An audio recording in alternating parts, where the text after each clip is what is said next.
Nang maramdaman ko ang madilim na titig ng campus bell sa ika-10 pagkakataon. Nakita ko na ang mga live na komento. Ang babaeng bida ay nag-time travel pabalik 10 taon. Natuklasan na ang kanyang asawa ngayon ay boyfriend pa ng iba. Gumuho ang mundo niya. Matagal na siyang may lihim na pagtingin dito. Hirap na hirap bago napasagot ang asawa. Tapos ngayon kailangan na namang magsimula sa umpisa.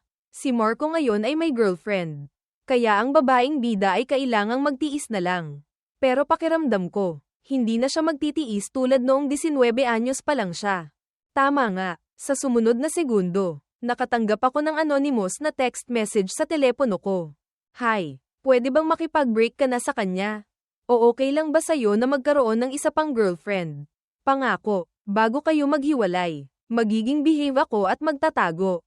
Katatapos lang ng bell para sa elective class. Habang nag-aayos ako ng mga libro, isang babaeng kaklase na nakaupo sa likuran ko ang biglang kumalabit sa likod ko gamit ang ballpen.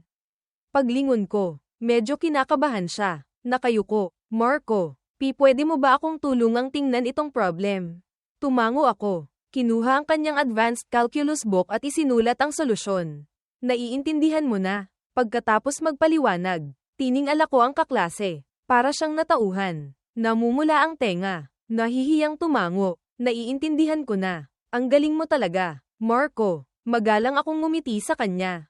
Wala iyon. Kung may hindi ka maintindihan sa susunod, tanungin mo lang ako. Pagkasabi ko nyon, naramdaman ko na naman ang isang madilim na titig na nakatutok sa akin.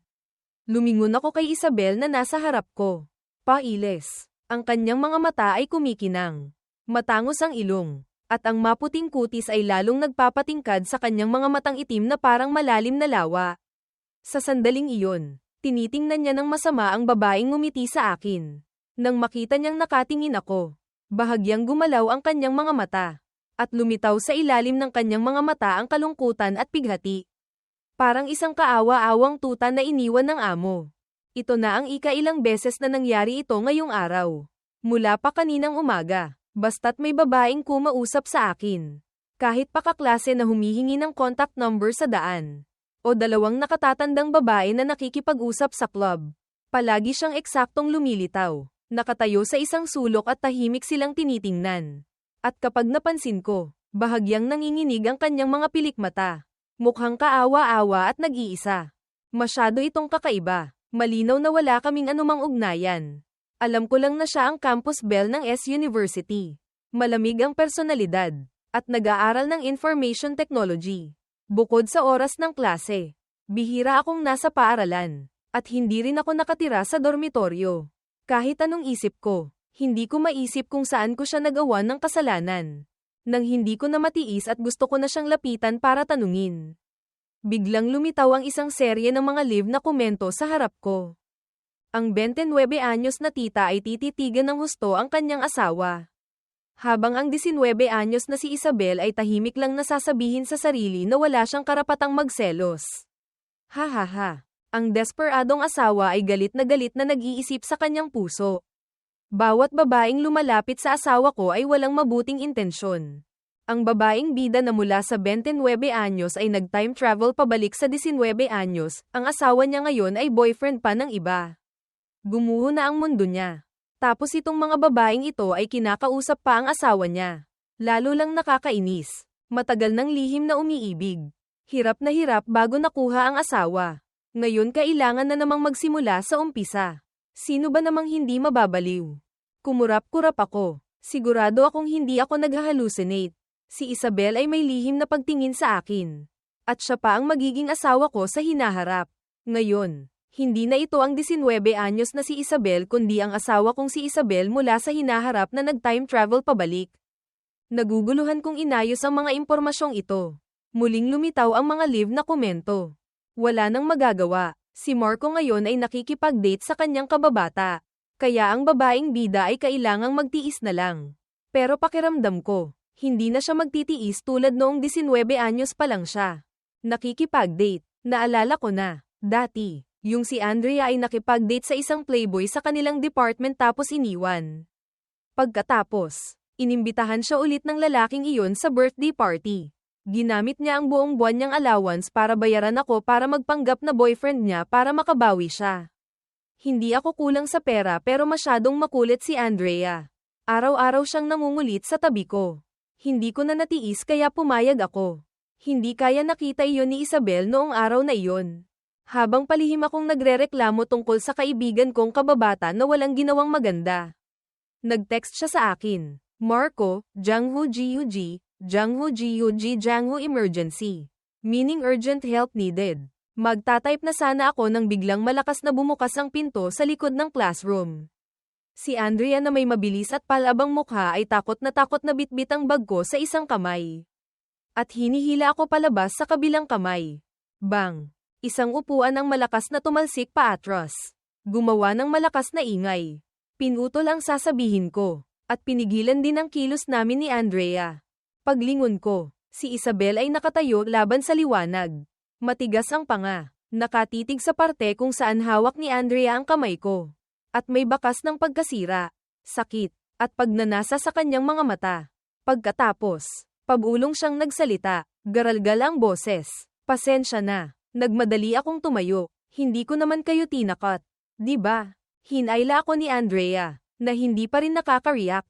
Palabas, at nagmamadaling sumagot. Okay lang po, ate. Nagmamadali lang po pauwi. Naiintindihan ko po. Naging excited ang mga live na komento dahil sa eksenang ito. Sa pagkakataong ito, hindi na talaga niya mapipigilan. Anong honor student? Anong moral limits? Anong dahan-daang pagpaplano? Kalimutan na lahat yan. Gusto ko ang asawa ko. Huwag. Huwag nyo nang i-provoke ang desperadang asawang ito. Pakiramdam ko, mababaliw na talaga siya. Marco, huwag kang umalis. Marco, naalala ko ang eksena kanina. Bakit parang sa pagkakataong ito ay talagang naging desperadang asawa si Isabel na iniwan ng asawa? Marco, mabait kong Marco. Mabait na campus heartthrob. Wala ka namang klase mamaya. Diba? Mamaya may get together. Darating din si Carlo. At kasama pa ang girlfriend niya. Samahan mo ako. Sa labas ng paaralan, si Andrea ay nakasandal sa bago niyang sports car. Pinag-cross ang mga kamay sa akin. Andrea, may sira ka talaga. Ayoko nang umarte. Nasesire ang mga diskarte ko sa'yo. Naisip ko si Isabel. Malamig siyang tiningnan. At malamig na tumanggi. Natigilan sandali si Andrea. Mukhang nagulat sa akin. Diskarte. Hindi ba dati wala kang pakialam sa mga ganitong bagay? Bakit? May napusuan ka na ba? Anong pakialam mo? Ikaw lang ba ang pwedeng magmahal? Ako hindi. Sinulyapan ko siya. Ano? Kung ayaw mong tumulong, edi huwag. Kung wala ka, maghahanap ako ng iba. Ang ganda-ganda ko kaya. Ikaw nga tong mag-ingat ka. Baka maloko ka. Gusto mo. Sa sobrang bait ko, bantayan pa kita. Saka, kapag graduate na tayo at pumunta sa ibang bansa, sa lupain ng mga dayuhan, huwag kang magmamakaawa sa akin na alagaan ka. Mataray na sabi ni Andrea. Tumaas ang kilay. Sinipa ko ang gulong ng paborito niyang kotse. Ngumiti ng hindi ngumiti. Ayusin mo muna yang pagiging walang direksyon mo. Sino ba ang mangangalaga kanino? Habang nag-uusap kami, muling lumitaw ang mga live na komento. Naku po, nagpapanggap lang palang nagde-date si Marco. Arte lang pala. Haha, Isabel, mas lalo kang nalugi. Noong nakaraang buhay, lihim na umiibig mula high school. Lihim na umiibig hanggang college. Hanggang sa umuwi si Marco galing sa pag-aaral sa ibang bansa. Nagkita sa isang party bago naglakas loob na gamitin ang pagkakataon ng company cooperation para makalapit sa male lead. Ito ang resulta ng hindi pagsasalita. Kung sana lang naglakas loob siyang tanungin si Marco noon. Hay, kahit paano, walang-wala naman ang 19 anyos na si Isabel. Si Marco at si Andrea ay magkababata at bagay na bagay. Mukhang kahit naging big boss na siya, hindi pa rin siya naglakas loob magtanong. Siyempre hindi siya naglakas loob magtanong. Kahit noong una, nang lumapit ang babaeng bida sa kanya para sa kasal. Sinabi niyang para sa kapakanan ng dalawang panig. Palagi niyang iniisip na iyon ay kasal para sa interes. Kaya pagkatapos, palihim niyang inilipat ang karamihan sa kanyang ari-arian sa pangalan ng male lead. Habang nakatutok ako sa pagbabasa ng mga live na komento, biglang nag-vibrate ang telepono ko. Lumitaw sa screen ang isang anonymous na text message. Hi, pwede bang makipag-break ka na sa kanya? Natigilan ako. Hindi pa ako nakaka-react nang dumating ang bagong mensahe. O okay lang ba sa'yo na magkaroon ng isa pang girlfriend? Pangako, bago kayo maghiwalay, magiging behave ako at magtatago. Huminto ang dulo ng daliri ko sa screen. Tina-type ang tatlong salitang, Isabel, nag-aalangan kung is-send o hindi. Nang biglang sumingit si Andrea. Sino yan? Yung babaeng type mo. Nang inag ang kamay ko at nasend ko. Kumaybat-kibot ang sentido ko. Pinatay ko ang screen ng telepono. Tiningnan si Andrea ng madilim na tingin. Bakit ba ang possessive mo? Suminghal si Andrea. Malamig ang mukha. Binuksan ang pinto ng kotse. Ihahatid na kita. Hindi na kailangan. Nag-set na si Ethan na mag-afternoon tea kami.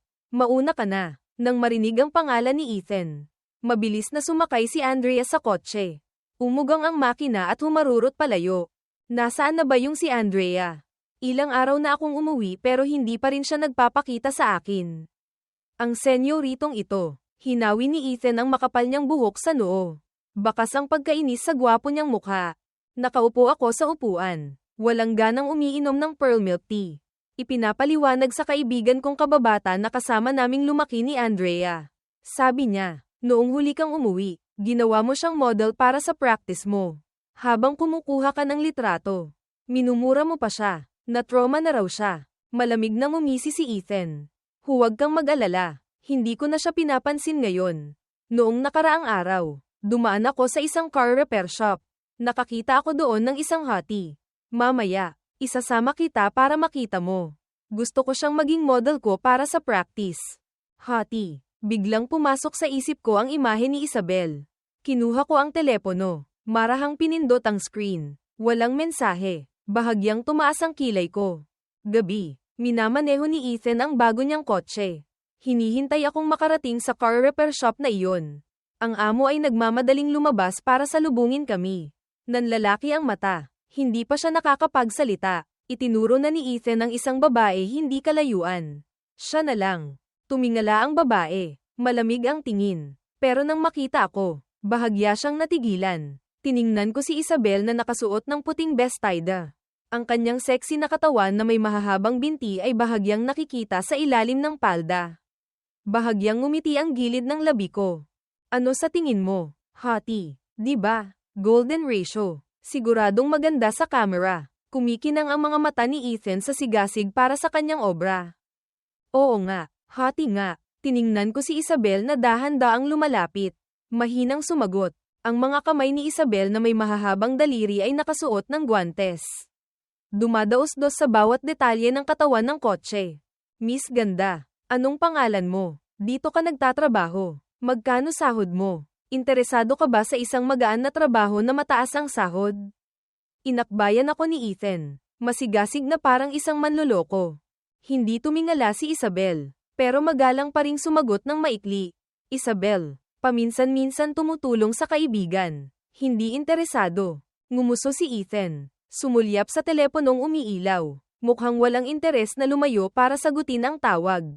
Huminto ang tingin ko sa payat na likod ni Isabel. Malayang sinusuri ito. Bahagyang huminto si Isabel sa ginagawa. Pagkatapos ay tumayo at tinanggal ang guwantes.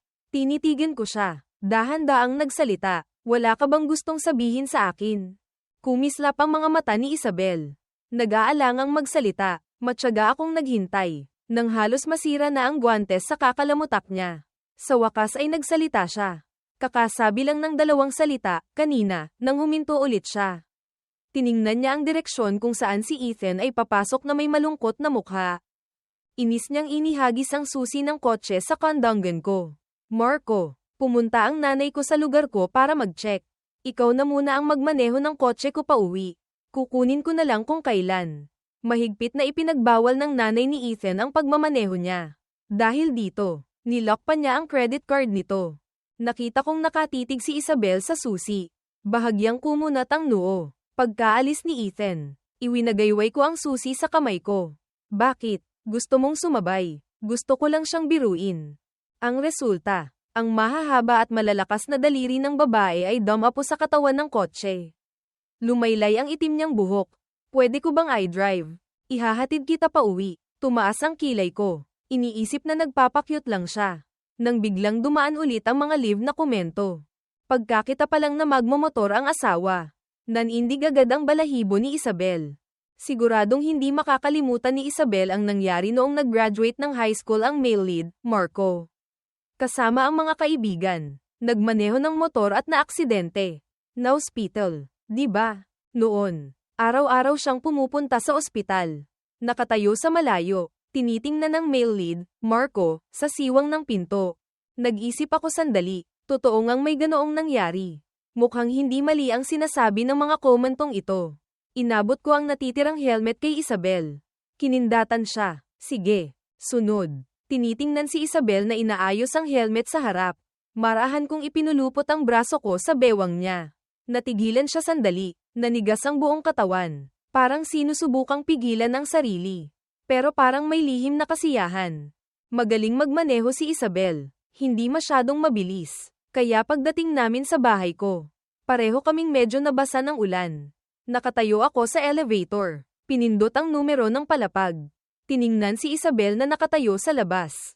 Malambot ang mga linya ng mukha. Medyo gusot ang buhok dahil sa pagtanggal ng helmet. Ang malamig niyang anyo ay may halong aura na hindi para sa kanya. Medyo basa ang palda niya. Maluwag na nakadikit sa katawan.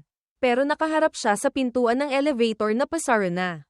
Walang gana akong nagsalita. Isabel, gusto mong umakyat muna habang hinihintay tumila ang ulan.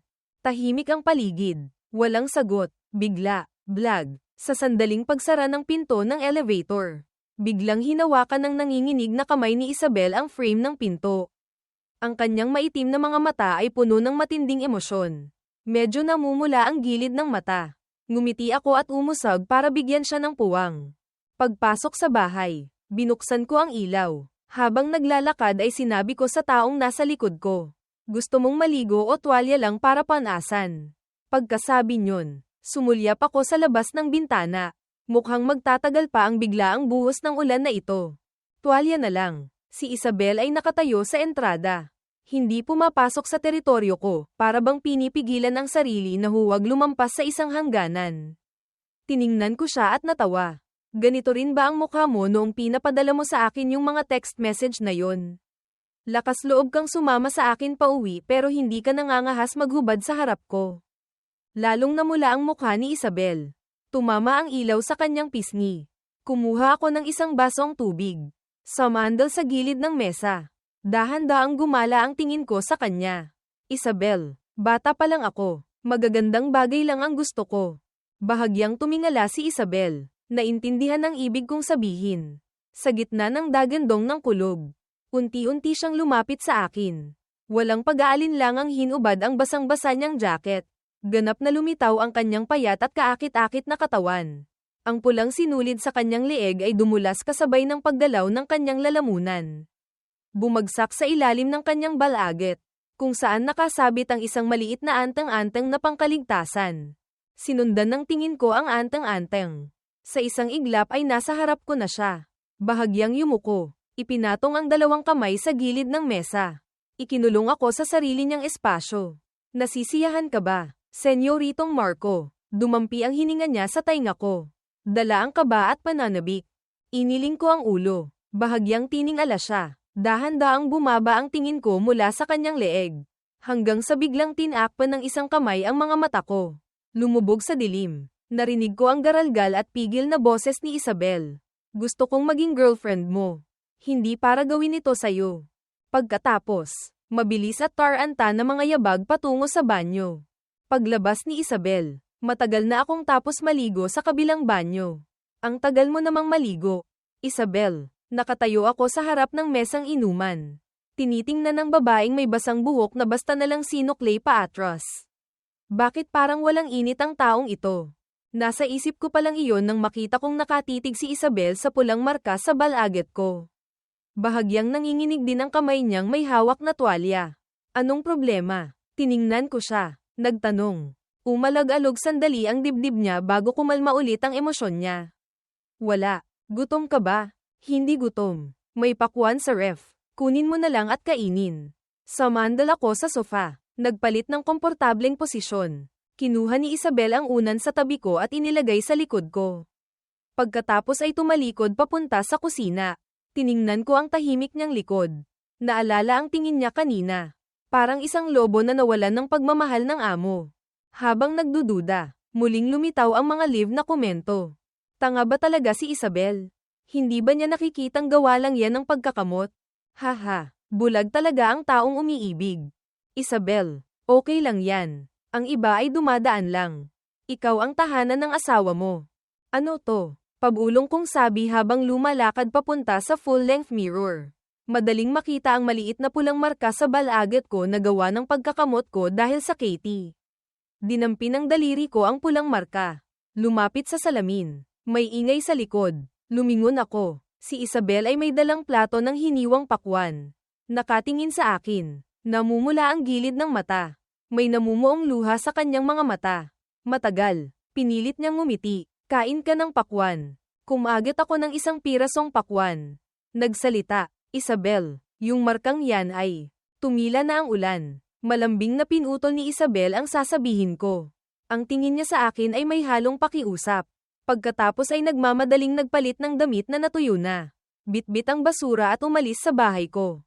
Kinabukasan, sa klase ng pangkalahatang aralin. Nakayuko akong natutulog sa huling hilera. Inaantok, may bahagyang ingay sa upuan sa tabi ko. May marahang naglagay ng jacket sa akin. Kumalat ang init. Dinilat ko ang mata. Tiningnan si Isabel na nakatutok sa computer. Mabilis na nagtatype ang mga daliri niya sa keyboard. Salamat. Pagkasabi niyon, nakatulog ulit ako. Katunog pa lang ng bell para sa uwian. Maingay na pumasok sa klase sina Ethan at Andrea. Marco, tara't gumala. Nakahanap ako ng restaurant na ang ganda ng dekorasyon. Nandito ka rin para kay Marco. Tinitigan ni Ethan si Isabel. Muling nag-alabang sigasig sa kanyang mga mata para sa obra. Pinatay ni Isabel ang computer. Magalang na tumango kay Ethan. Tumayo lang ako para ibigay sa kanya ang jacket. Palihim na sumulyap ang mga mata niya kay Andrea na nakayuko at nagbubok ng restaurant. Pagkatapos ay dahan-daang kinuha ito. Nagpalipat-lipat ang tingin ni Ethan sa amin ni Isabel. Tumaas ang kilay. Lumingon sa kanya at inilahad ang kamay. Hi, magpakilala ulit tayo. Ako si Ethan, isang photographer. Gusto kitang imbitahan na maging model ko. Maganda ang bayad. Pag-isipan mo. Magalang na kinamayan siya ni Isabel. Pasensya na, may iba pa akong gagawin. Pagkatapos ay kinuha ang computer at lumabas. Bumantong hininga si Ethan. Kinurot ang pisngi ko. Marco, nangako ka dati na magiging model kita kahit isang beses lang. Hi, gusto ko pa sanang kunan kayo ng couple photo. Ngayon wala akong mahanap na model para sayo. Ang lungkot. Kumaibat-kibot ang gilid ng labi ko. Kailan ako nangako sa kanya na magiging model? Si Andrea, sa wakas ay nakapag-book na. Narinig ang sinabi niya at naging interesado. Anong walang mahanap? Hindi ba't nandito naman ako? Ready-made model. Kami ni Marco. Ang gandang ito. Talagang pinagtagpo ng tadhana. Sabay kaming napairap ni Ethan. Magsasalita na sana ng may-ani nung tumakip sa akin. Si Isabel na umalis kanina ay bumalik. Kinagat ang labi at tiningnan si Ethan.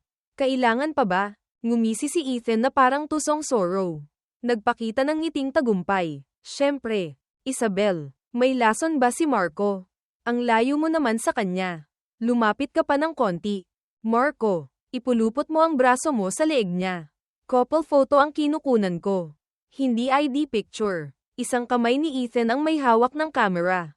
Ang isa naman ay nakaturo sa amin ni Isabel. Ipinulupot ko ang braso ko sa leeg ng babae. Ilong sa ilong.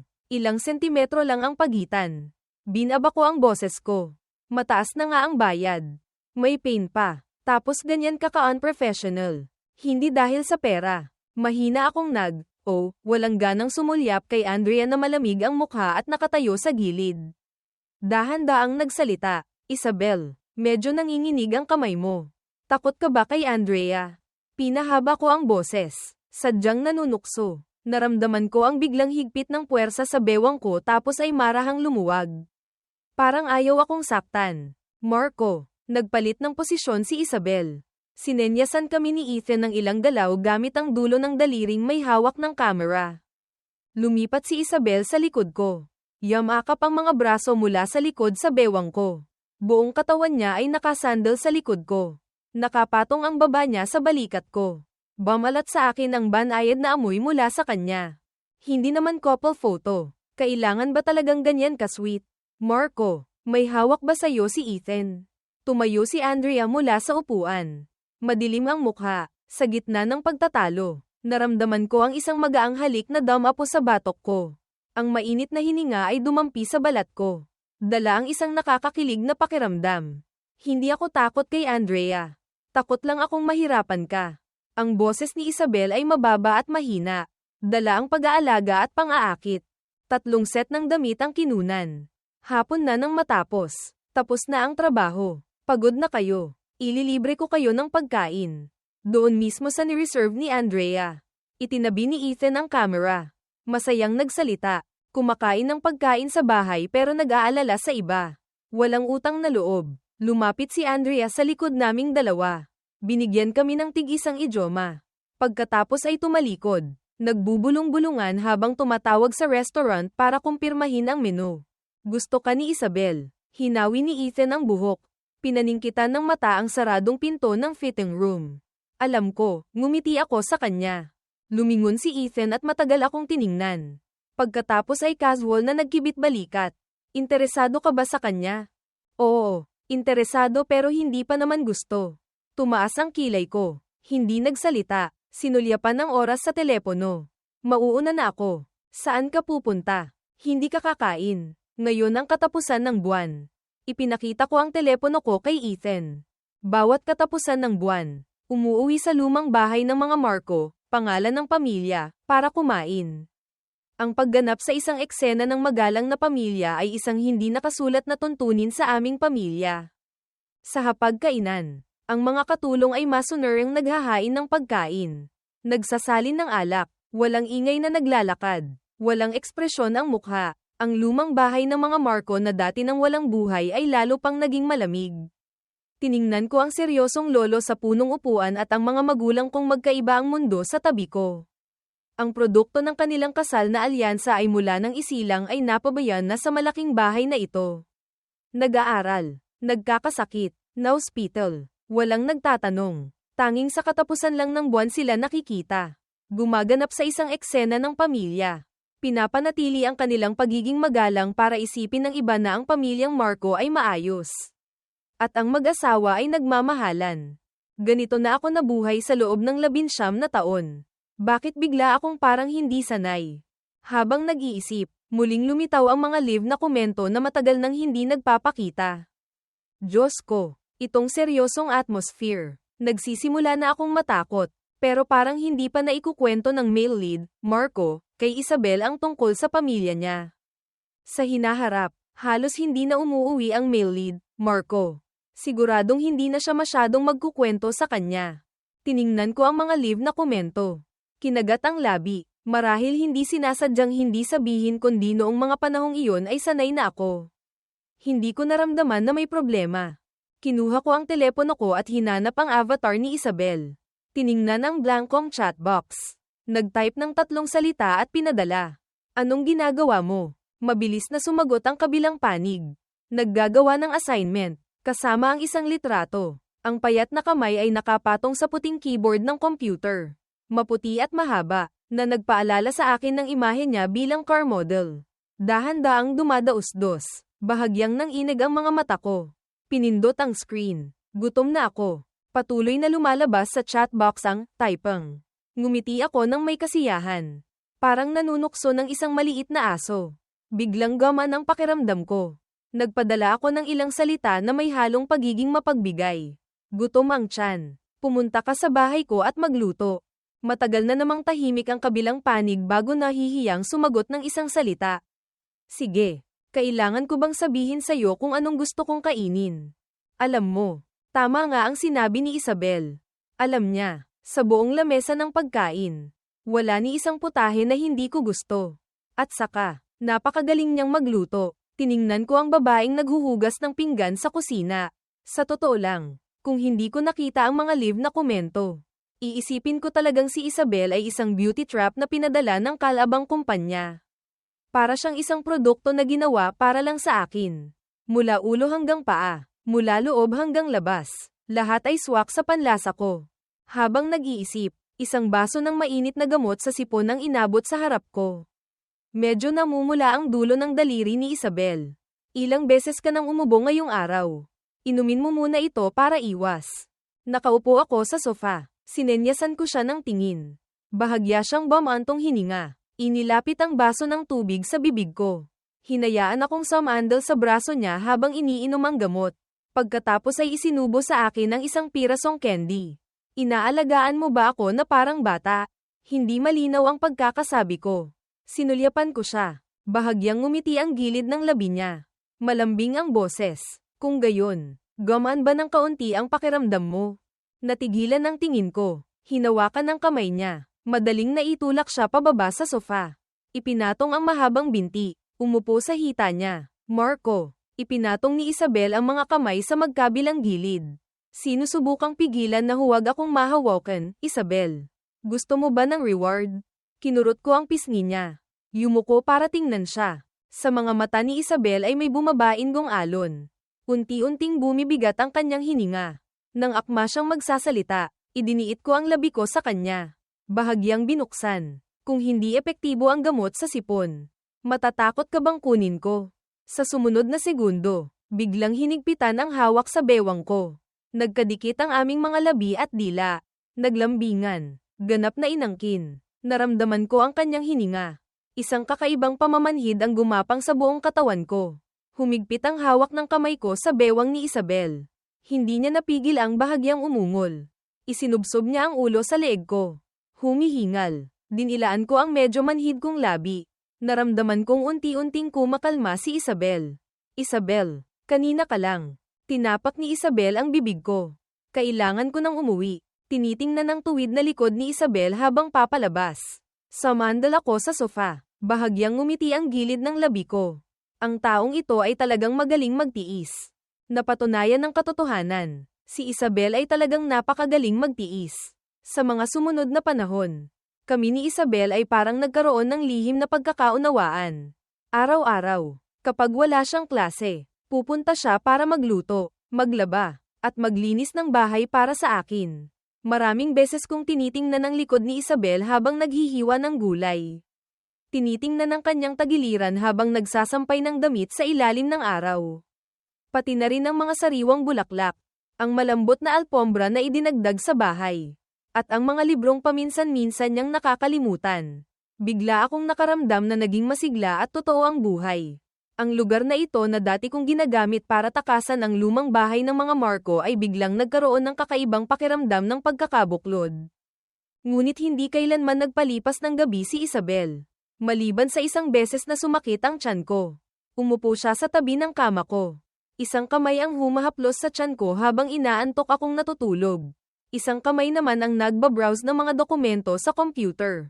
Noon ko rin naramdaman na si Isabel ay tila napakaabala. Ngunit hindi siya nagsasalita, at hindi rin ako nagtatanong.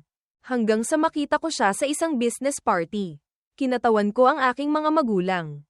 Sa gitna ng tunog ng mga baso ng alak na nag-uumpugan, nakita ko si Isabel na maghiliw at elegante na nakatayo sa gitna ng maraming tao. Ang kanyang buhok ay nakapusod paatras. Ganap na inilalantad ang kanyang napakagandang mukha. Matangkad, mahaba ang mga binti, at kapansin-pansin sa unang tingin. Akmang lalapit ako nang magsimulang dumaan ang mga live na komento sa harap ko. Ginawa na ba ni Isabel ng maaga ang software na sa 3 taon pa lang niya dapat gagawin? Iyon ang una niyang malaking kita. Di ba? Pagkatapos noon, nagsimula na siyang magtayo ng kumpanya. Ito ba ang benepisyo ng pag-time travel pabalik? Parang nag-cheat na sa laro. Gusto ko ring mag-time travel pabalik para bumili ng lottery ticket.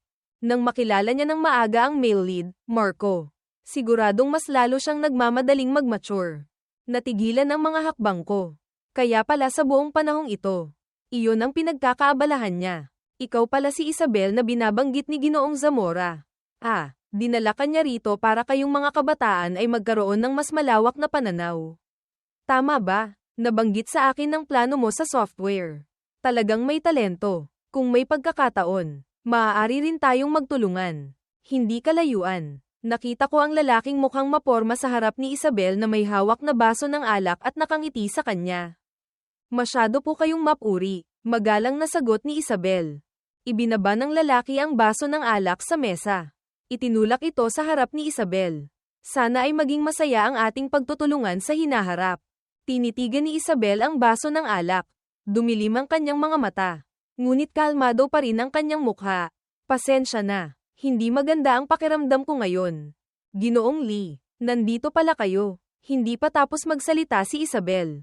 Ngumiti na akong lumapit sa tabi ng lalaki. Marco, ang galing naman ng memorya ni Ginoong Lee. Kanina, nakita kong hinahanap kayo ni Ginoong Wang. Naramdaman ko ang tingin ni Isabel. Basta na lang akong nagsinungaling. Pagkaalis ng lalaki, kinuha ko ang basong iyon. Maingat na sinuri sandali bago bahagyang tumawa. Tinaasan ng kilay ang babaeng nasa tabi ko. Sa sandaling ito, nabawasan na ang kanyang pagiging bata. At nadagdagan ng pagiging matatag at may karanasan. Hindi ko maiwasang isipin ang kanyang anyo sa edad na 29, alam kong nahulaan niya na may halong kung ano ang basong ito. Tutal, bago siya mag-time travel pabalik, isa rin siyang sumisikat na bituin sa industriya. Sa pag-iisip nito, bahagyang kumaibat ang daliri ko. Hinawakan ng mahigpit ang baso ng alak at iniharap kay Isabel. Hindi maganda ang pakiramdam pero pilit pa ring umiinom ng alak. Pinahaba ko ang boses na may halong panghihikayat. Paano kung ang basong ito ay ako ang nagsabing inumin mo? Ang maitim na mga mata ni Isabel ay yumuko. Ang ilaw ay tumama rito kaya naging napakaganda. Bahagyang ngumiti ang gilid ng kanyang labi. Iniabot ang kamay para kunin ang baso. Dumausdos ang dulo ng kanyang daliri sa palad ko. Dala ang isang mainit na pakiramdam. Senyor Marco, kung ikaw iyan, hindi ko kailangang inumin ang basong ito. Ngunit palagi kong susundin ang sasabihin mo. Pagkatapos ay tinitigan ako. Inubos ang laman ng baso. Pagkapasok pa lang sa bahay, idiniin na ako ni Isabel sa pinto. Niyakap niya ang ulo ko. Ang init sa paligid niya ay kaakit-akit. Kahit hindi nakabukas ang ilaw. Naramdaman ko ang matinding pagnanasa na nakatago sa kanyang mga mata. Dumausdos ang kamay ko sa dibdib niya. Biglang nawalan ng mahahawakan. Maligo ka muna. Garalgal ang boses ni Isabel. Itinulak ang pinto ng banyo. Nakapatong ang kamay ko sa makinis na pader. Naramdaman ang mainit na tubig na bumubuhos mula sa itaas. Si Isabel ay nasa likod ko. Naglalagay ng mga banayad at taimtim na halik. Pagkatapos ay nagbago ang lakas. Na para bang ang mga naunang kilos ay pampaganya lamang para suyuin ako. Tumingala ako. Sinusubukang huminga ng sariwang hangin. Napakahaba ng gabi. Napakahaba mula banyo hanggang kwarto. Namumugto ang mga mata ni Isabel sa luha. Para akong isda sa tubig. Hindi napapagod. Malakas niyang hinalikan ang isang bahagi ng aking balaget. Na para bang may gusto siyang itago. Hindi ko maalala kung kailan ako nakatulog. Paggising ko, wala na ang katabi ko. Napalitan na ang sapin ng kama.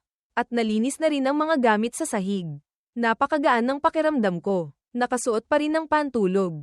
Lumabas ako sa sala. Naamoy ang masarap na pagkain. Sa hapagkainan ay may nakadikit na sticky note. Kailangang pumunta kay Ginoong Zamora. Alalahanin mong kumain. Ang nasa mangkok ay sabaw para sa hangover. Mas gagaan ang pakiramdam mo. Sa dulo ng sulat ay isang nakakatawang smiley face na iginuhit. Naiisip ko ang itsura ni Isabel na nakakunot ang noo. Seryoso ngunit nahihiyang iginuhit iyon. Ngumiti ang gilid ng labi ko. Natawa ako ng malakas. Nanginginig ang balikat ko. Nahulog mula sa leeg ko ang anteng-anteng na palaging dala ni Isabel. Sa sandaling ito, muling lumitaw ang mga live na komento. Anong nangyari kagabi? May kailangan bang itago sa iba? Huhu, sa wakas na ibigay na rin. Matapos ikasal si Isabel kay Marco. Gusto na niya itong ibigay sa kanya ngunit hindi pa rin nagkaroon ng lakas ng loob. Iyon ay isang bagay na ipinagdasal ng kanyang mga magulang noong bata pa siya sa isang monghe para basbasan. Para sa kaligtasan, kalusugan, napaka-epektibo. Iyon ang pinakamahalagang alaala na iniwan sa kanya ng kanyang mga magulang. Siguradong nagsisisi na rin siya ngayon. Iniisip na kung ibinigay niya ito noon sa male lead, Marco. Marahil ang male lead, Marco, ay hindi. Puso ko, puso ko, puso ko. Hinawakan ko ang anteng-anteng. Tiningnan ang huling live na komento na may tandang padamdam sa likod. Pinaningkitan ang mata. Ito ba ay nagtatago ng impormasyon tungkol sa akin? Habang malalim ang iniisip, tumunog ang alarm. Sira, nakalimutan kong may klase ako mamayang hapon. At sa pinakamahigpit pa na propesor. Sakto lang akong nakapasok sa classroom. Humihingal na umupo sa aking pwesto. Nahulog ulit ang anteng-anteng habang tumatakbo ako. Dinama ito ng dulo ng daliri ko. Dala ang init. Kumalat ang init na iyon. Umabot sa puso. Kinuha ko ang telepono ko at nag-text kay Isabel sa ilalim ng mesa. Isabel, pagkatapos ng trabaho mo, pumunta ka sa bahay ko. May gusto akong sabihin sa'yo. Tungkol sa hindi pagkakaunawaan namin ni Andrea. Dapat ko na ring linawin sa kanya. Pagkatapos ng 3 klase, saka lang sumagot si Isabel sa text. Sige, inayos ko ang mga libro. Paglabas pa lang ng gate ng paaralan, may biglang yamakap sa akin. Marco, magandang balita. Matagumpay ang operasyon ni Lolo. Malapit na siyang makalabas ng ospital. Ang tuwang-tuwang boses ni Andrea ay umalingaw-ngaw sa tainga ko. Si Andrea ay lumaki sa tabi ng kanyang lolo. Malalim ang kanilang samahan. Matagal nang na-ospital ang matanda. Kami ni Ethan ay dumalaw pa noon. Hindi pa maganda ang kanyang kalagayan noon. Ito ay talagang magandang balita. Ngumiti ako at tinapak ang balikat niya. Sinabi ko na sayo, magiging okay lang siya. Itong batang to, panatag na ba ngayon? Sa ibang araw, kami ni Ethan ay dadalaw sa matanda. Binitawan ako ni Andrea. Ngumiti ng malapad. Anong sa ibang araw pa? Ngayon na, tatawagan ko si Ethan. Pinigilan ko ang kamay niyang akmang tatawag. Hindi pwede ngayon. May gagawin ako ngayon. Sinulyapan ni Andrea ang mukha ko. Unti-unting nawala ang ngiti niya. Anong gagawin mo? Mamaya ko na sasabihin sa'yo. Mauna na ako. Ngumiti ako ng misteryoso. Maganda ang pakiramdam. Tumalikod at kumaway. Hindi napansin ang isang tingin mula sa malayo. Gabi na nang tuluyang dumating si Isabel. Medyo gusot ang kanyang buhok. Namumula ang gilid ng mata. At ang buong katawan niya ay nagpapahiwatig ng pagkasira at kalungkutan. Isabel, anong nangyari sa'yo? Hindi naging maayos ang negosasyon. Lumapit ako at hinayla siya papasok ng bahay. Hindi naman siguro, di ba? Ayon sa mga live na komento, dapat walang problema ang proyektong ito niya. Nakatayo si Isabel sa ilalim ng ilaw. Dumausdos ang tingin niya sa aking kilay, ilong, at labi, bago tuluyang ngumiti ng nakakapanatag. Naging napakaganda ng kooperasyon. Sa sinabi niyang iyon, napanatag ako. Handa nang sabihin ang sarili kong pakay. Oo nga pala, Isabel, gusto kong sabihin sa'yo na. Bumili ako ng cake sa paborito mong tindahan. Kainin mo muna. Kalmado at malambing ang boses ni Isabel. Dinala ang cake sa harap ko. Agad na naakit ang tingin ko. Masarap talaga ang cake sa tindahang iyon.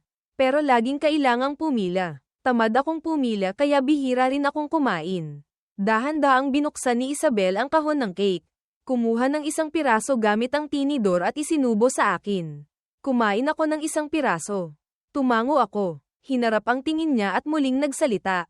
Isabel, tayo. Hindi masyadong masarap. Paulit-ulit niya akong pinutol. Nainis akong kumunat ang noo.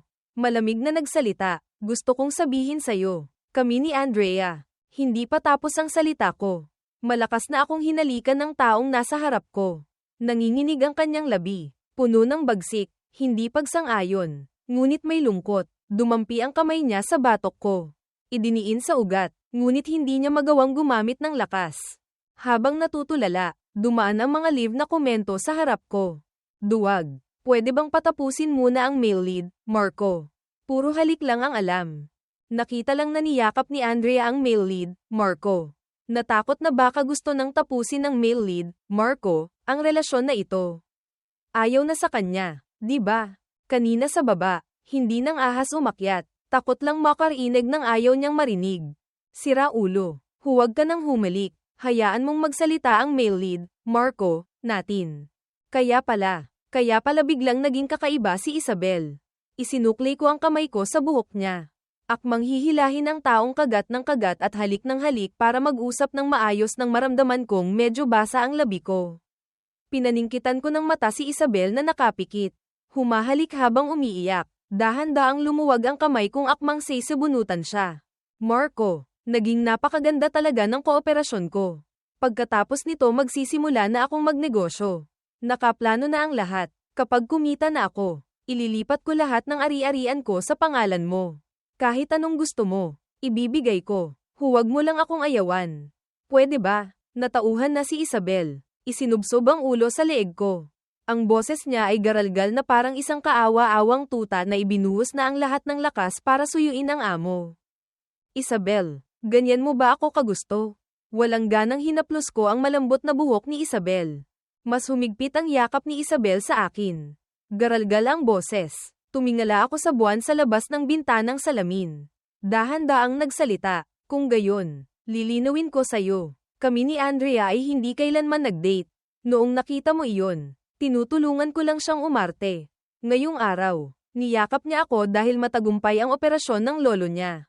Naramdaman kong natigilan ang kamay ni Isabel.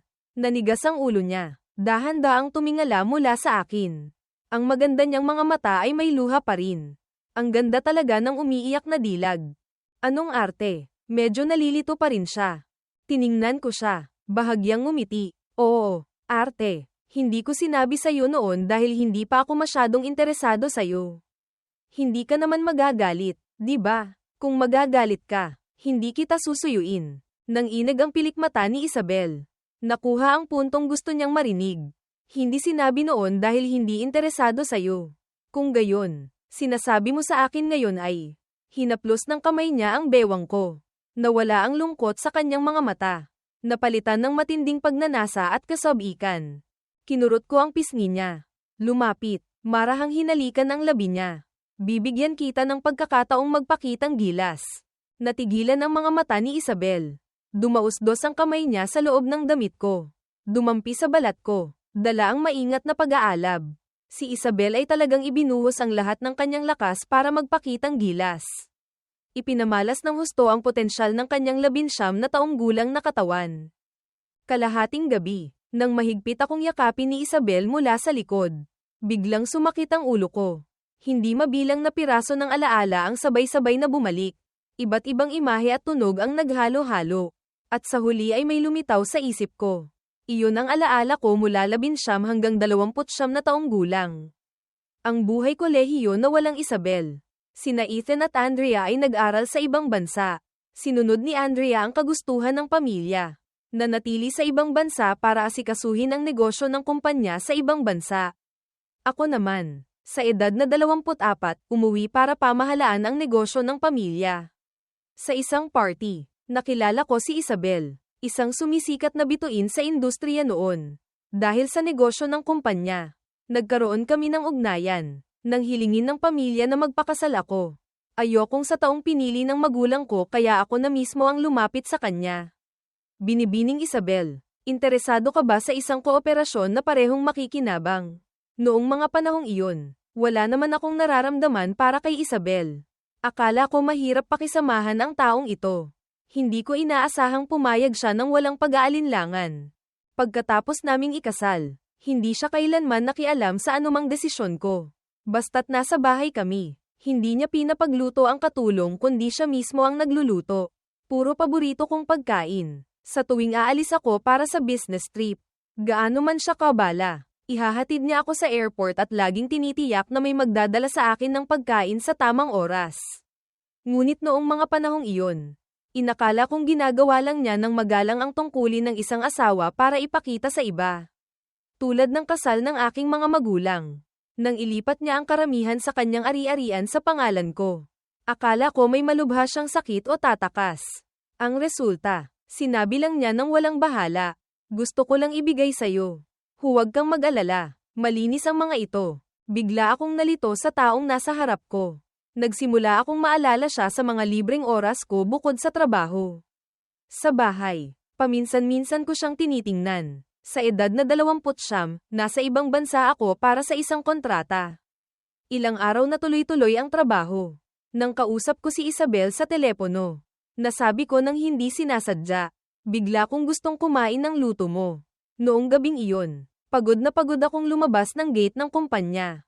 Sa gitna ng malakas na nyebe, nakita ko si Isabel na kara-rating lang galing sa meeting. 10 oras na biyahe sa eroplano. pagod dahil sa malayong biyahe. Nakasuot siya ng itim na coat. Matangkad, gwapo, at malambing ang mukha. Nagluto ako para sa'yo. Sa sandaling iyon, naramdaman ko na kahit kasal lang kami, iba siya sa tatay ko.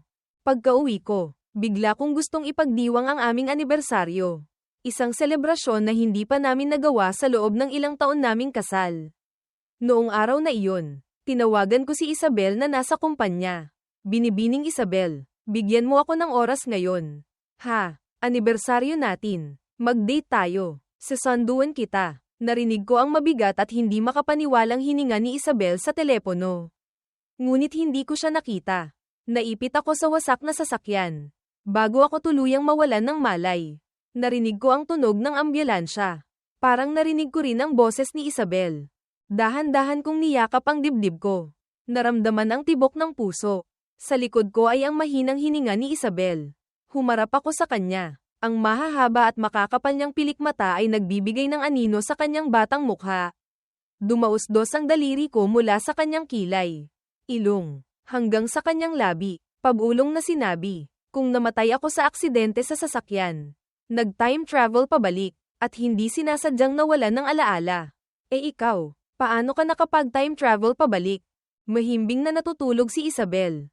Natural na hindi ako sasagutin. Matagal akong naghintay. Sa wakas ay nakita ko ang mga live na komento. Anong nangyari na naman kanina? May hindi ba kami pwedeng mapanood? Naalala na ba ng male lead, Marco, ang lahat? Kung gayon, pwede na rin tayong maghiwa-hiwalay. Ang mga live na komento ay matagal na nag-ingay bago ako binigyan ng sagot nang mawala ito. Pagkatapos ng libing mo, ipinamigay niya ang lahat ng kanyang ari-arian at nagpakamatay para sumunod sa iyo. Nanginig ang mga mata ko. Tama nga ang iniisip ko. Pero bakit? Ganoon ba talaga kabigat ang pag-ibig? Hindi ko maintindihan. Kung ako iyon, hinding-hindi ko gagawin iyon. Habang natutulala, bahagyang nadampian ang daliri ko. Anong problema? May halong antok ang boses ni Isabel. Isabel, matagal mo na ba akong lihim na minamahal? Samandal ako sa unan at lumapit sa kanya. Gising na gising si Isabel. Ngunit nagulat dahil nabunyag ang kanyang sikreto. May isang sandaling pagkataranta. Bakit mo ako lihim na minamahal? Napakababa ng boses ko. May halong pagkatsok. Matagal akong tiningnan ni Isabel. Hinalikan ang noo ko. Pag-iisipan ko muna kung paano sasabihin bago ako magiging tapat sa'yo. Okay lang ba? Paggising ko kinaumagahan. Paglabas pa lang ng kwarto, nakita ko na si Isabel na naghahain ng lugaw sa mesa. Sa likod niya ay may mga mahahaba at maiikling kalmo na puno ng pagnanasa. Tiningnan ko iyon at namula ang mukha ko. Tumalikod at pumasok sa banyo para maghilamos. Papatayin kita, babaeng malandi at walang hiya. Ikaw yung babaeng nilalandi ni Marco. Di ba? Ikaw ba ang nangakit sa kanya? Andrea, kumalma ka. Nagpupunas ako ng mukha nang bigla akong makarinig ng sigawan sa labas. Andrea, si Ethan. Patay na. Alam ni Ethan ang password ng bahay ko. Nang tumakbo ako palabas, nakita kong malamig na si Isabel. Si Andrea naman ay sumisigaw hanggang sa mamalat. At si Ethan ay hinihila si Andrea. Kasalanan ko, sabi ni Andrea na dadalaw sa lolo niya. Akala ko diretso na kitang sasanduan kaya hindi na ako tumawag. Dumiretso na ako sa bahay mo. Nahihiyang kinamot ni Ethan ang ilong. Kumaybat kibot ang sentido ko. Walang magawang tiningnan siya. Nakita ko lang siyang tahimik na nag-thumbs up. Marco, sabihin mo nga, inakit ka ba niya? Binitawan ni Andrea ang kamay ni Ethan na humahawak sa kanya at lumapit sa harap ko. Akmang lalapit si Isabel. Pinigilan ko siya. Kampi ka pa rin sa kanya. Anong gusto mo sa kanya? Makinis ang mukha. Namumula ang gilid ng mata ni Andrea. Lalong nagiging emosyonal habang nagsasalita. Meron din ako niyan. Makinis din ang mukha ko. Sabi ni Andrea at akmang maghuhubad. Malakas siyang sinampal ni Ethan sa batok. Pwede bang maging normal ka naman? Anong nangyayari sa'yo? Hindi gaanong mahina ang sampal kay Andrea. Agad na tumulo ang luha niya. Ilang taon na kitang gusto. Para maging boyfriend kita. Nagbayad pa ako kay Carlo para magsinungaling na iniwan ako. Gusto ko lang umarte tapos maging totoo. Nasa ibang bansa si Ethan noon. Hindi niya alam ang tungkol dito. Nagulat lang siya na gusto ako ni Andrea. Hindi niya pala napansin sa loob ng maraming taon. Sa kabaligtaran, kalmado ang mukha ni Isabel, na para bang matagal na niyang alam. Naalala ko, naisip ko noong 24 na taong gulang ako. Handa na akong umuwi. Nagtapat sa akin si Andrea. Tinanggihan ko. Pagkatapos noon, nanatili siya sa ibang bansa. Bakit parang napaaga ang eksenang ito? Andrea, marahil na pagkakamalan mo lang ang pagkakaibigan at pag-ibig sa pagitan natin. Tiningnan ko siya at ipinaliwanag. Hindi pwedeng mapagkamalan. Kung napagkamalan ko, bakit hindi ko gusto si Ethan? Gusto mo bang mamatay? Nakita ni Andrea na mag-aaway na naman silang dalawa. Agad akong nagsalita. Andrea, palagi kong itinuturing kayo ni Ethan na napakabuting kaibigan.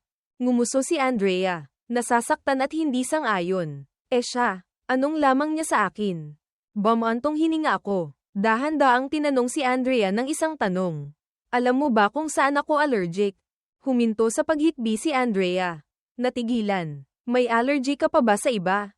Lumingon ako kay Isabel. Mahina siyang nagsalita. Asparagus. Ibinalik ko ang tingin ko kay Andrea. Minsan na akong na-allergy sa asparagus sa harap mo. Marahil nakalimutan mo na. Sumangot-singot si Andrea. Malapit nang umiyak ulit. Hindi na natiis ni Ethan. Sinenyasan ako ng tingin na huwag mag-alala. Pagkatapos ay isang kamay ang humawak sa kwelyo ni Andrea. Kalahating hila, kalahating tulak siyang pinalabas. Pagkatapos, isang malutong na sampal ang umalingaw-ngaw sa labas ng pinto. Huminto ang iyak ni Andrea. Nang bumalik sa katahimikan ng bahay, lumapit si Isabel sa hapagkainan. Nagsandok ng lugaw para sa akin. Tumagos ang sikat ng araw sa bintanang salamin. Dahan-dahan akong lumapit sa kanya. Huminto sa tapat ng hapagkainan. Ngumiti ng malapad sa kanya. Binibining Isabel, bigyan mo ako ng oras ngayon. Ha? Anibersaryo ng kasal. Mag-date tayo ng isang beses. Nahulog ang kutsara ng sabaw sa loob ng kaldero. Para siyang na-freeze. Dahan-daang tumingala ang ulo niya. Nagtipon ng liwanag sa kanyang mga mata. Kakasabi pa lang niya ng isang salita. Namamaos na siya. Bakit ka nagulat? Hindi ba't ganoon ka rin? Naalala ko na ang lahat ng alaala. Hindi pa tapos ang salita ko. Napunta na ako sa isang yakap. Napakalakas ng yakap na para bang gusto akong isama sa katawan. Mabilis na nabasa ang lalamunan ko. Ang taong ito ay hindi mukhang iyakin. Hinaplos ko ang buhok niya. Isabel, huwag ka nang umiyak. Marami pa tayong oras. Pagkatapos noon, hindi ko na nakita ang mga live na komento. Para iyong isang mahiwagang pagkikita na hindi maipaliwanag. Pagkatapos ng kolehiyo, pinili ko pa ring mag-aral ng master's degree sa ibang bansa. Iyon ang paaralang gusto kong pasukan. Kahit ulitin ko pa, hindi magbabago. Ang kumpanya ni Isabel ay patuloy ding umuunlad. Lalo siyang naging dikit sa akin. Basta't may libreng oras, lilipad siya sa ibang bansa para makasama ako. Nakipagtulungan si Ethan sa maraming sikat na artista. Medyo may pangalan na siya sa industriya ng photography. Pinili pa rin ni Andrea na manatili sa ibang bansa. Sa kasal namin ni Isabel, muli ko siyang nakita. Nakaupo siya sa gitna ng maraming tao. Nakangiti sa akin. Iyon ay paglaya at pagbati na rin. Pagkatapos ng seremonya, binigyan ako ni Ethan ng isang kahon ng regalo. Sa loob ay mga couple photos na kinunan niya para sa amin ni Isabel. Iyon kami noong 19 na taong gulang. Sa ika-29 na anibersaryo ng aming kasal, kami ni Isabel ay nasa villa. Mas kinakabahan pa siya kaysa sa akin. Palaging mahigpit ang hawak sa kamay ko. Huminahon ka, okay lang. Noong gabing iyon, ibinalita sa balita na isang lasing na driver ang nagmamaneho ng mabilis sa tulay ng baybayin at bumangga sa Barranquilla. Noong araw na iyon, ang sasakyang iyon ang bumangga sa akin. Ngayon, nagbago na ang lahat. Marami pa tayong oras. Ipinulupot ko ang braso ko sa leeg niya. Oo, napakahaba pa ng oras. Halimbawa, ngayong gabi, umaapaw ang pagnanasa sa mga mata ni Isabel. Binuhat ko siya mula sa sofa. Nakasuot ka pa rin ng polo. Tumaas ang kilay ko. Hindi ka ba magsusuot ng iba? Sige, lahat ay susundin ko.